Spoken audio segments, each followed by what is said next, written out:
Look a bit more at the international reaction, and for that I'm joined in the studio by William Law, who is an editor at the Arab Digest. Welcome to TRT World. Great to have you here.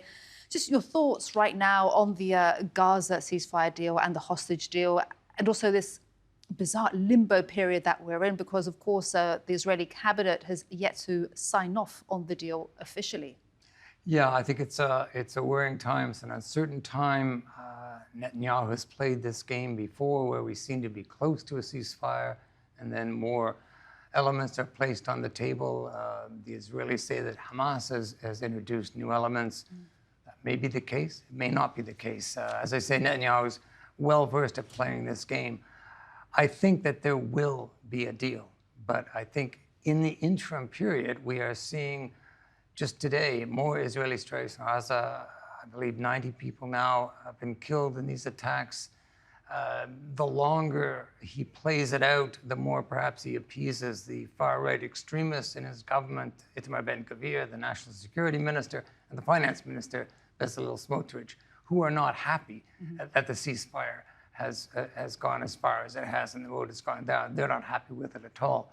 I think in the end, Mr. Netanyahu is accepting the reality that Donald Trump incoming, he said there'll be hell to pay. And he wasn't referring to Hamas particularly, he's referring to the Israelis. And I think this will, in the end, force Netanyahu to do the deal. Incredible. And of course, we heard from his far-right cabinet calling the deal a betrayal. How does all of this now play out for Donald Trump and his inauguration and Trump 2.0 starting on Monday? Yeah, I think this plays very well for Donald Trump for two reasons. The first is that he wants to present himself as the president of peace. He's aiming for a Nobel Peace Prize. We look at that and think, really? But it's not that extravagant a reach. He is, I think, going to achieve some sort of a deal in Ukraine by virtue of threatening to withhold military support to Mr. Zelensky. And I also think that, if this does go wrong, which it could do, then the blame is not with Donald Trump. The blame is with Joe Biden. This is fascinating, isn't it? That the way that this has been calculated, engineered. Because if it does go wrong, he can step away. Exactly. It'll be on Joe Biden's watch.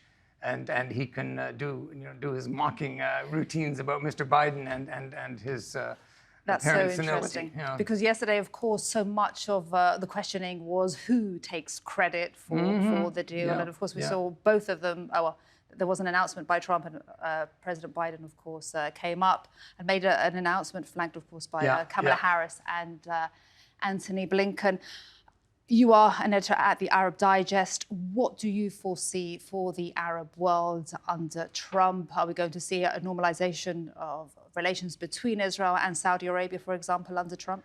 That's a really darn good question, Maria, because the Saudis are making it very clear that there's not going to be any normalization unless and until there is a very firm commitment for a Palestinian state. Now, if you go back 3 years, Mohammed bin Salman was openly contemptuous of the Palestinians and really had very little interest in advancing their cause. His father, on the other hand, King Salman, was committed to the Palestinians in a way that son was not. Now, the tune is different. The tune is saying, you know what? We will not move forward on normalization with Israel until you deliver what we want, which is this guarantee of a Palestinian state. But who runs the occupied West Bank? Who runs Gaza? Well, these are questions that are very, very challenging.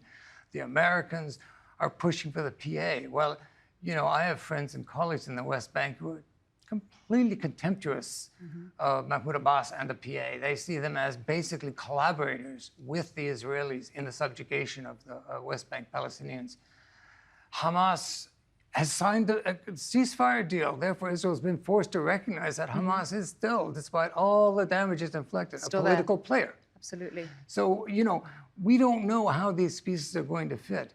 What we do know is that the Palestinians, particularly in Gaza, but also in the West Bank, they need for the killings to stop. And what's happening, I think, and we're seeing it in Europe, we're seeing it from our own prime minister, we're seeing it in North America, is that, enough is enough.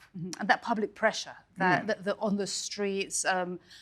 Let's just talk about the UK. Of course, we're here speaking from London. You're based in London as well. How has public opinion changed with regards to Israel's war on Gaza over the past 15 months?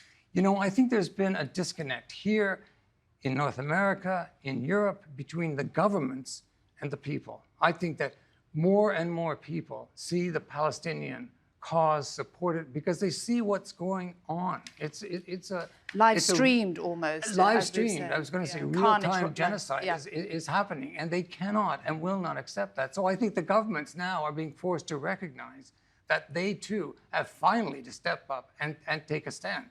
And I'm grateful that finally Mr. Starmer is speaking out with some force. And these pressures, Maria, are important because they have to push Netanyahu, push that government into making this, breathing life into this ceasefire. Breathing life into the ceasefire. I like the way you put that. William, we'll end on that, but fantastic to have you here. Hope to see you again soon. William Law, editor at the Arab Digest. Thank you so much for your thoughts and times.